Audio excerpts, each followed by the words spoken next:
নমস্কার, আমি গোপাল কুমার রায়। আপনাদেরকে নিয়ে আসছি আমাদের এই যে জমিগুলোতে। আমার জমি দেখুন চারপাশে আছে, এই পাশে দেখুন, এই পাশে চারপাশে দেখুন কতগুলো জমি আছে। এই জমিগুলোতে আমরা কিন্তু প্রতি বছরে প্রচুর ধান করি। এই সব জমিগুলোতে, এই জমিগুলোতে প্রচুর ধান করি। দেখুন, এই মাত্র 20 দিন আগে কিন্তু এইগুলোতে কিন্তু ধান রোপণ করা হয়েছে।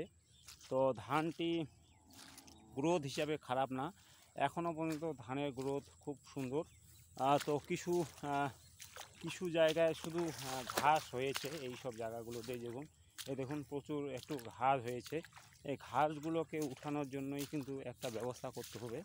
তো ধানের গাছ যদি উঠানো যায় তাহলে কিন্তু এর গ্রোথ কিন্তু আরও চলে আসবে।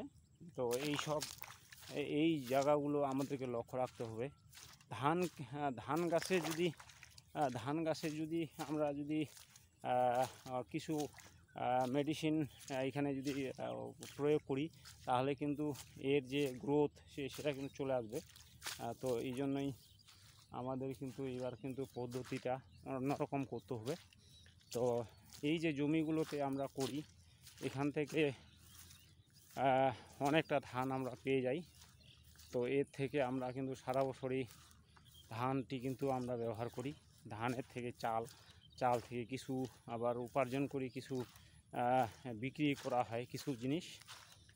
কিছু এগুলাকে ধান যখন সোনালি ফসল চলে আসবে, কিছুদিন পরে দেখবেন এইসব জায়গাগুলো সোনালি রঙের কিছু ফসল চলে আসবে। তো আমরা কিন্তু এই সব জায়গাগুলো আমাদের কিন্তু সোনার ফসল এই সব জায়গায় ফলাচ্ছি। তো আপনাদের এরিয়াতে কেমন ধান হয়েছে কমেন্ট সেকশনে আপনারা লিখবেন। তো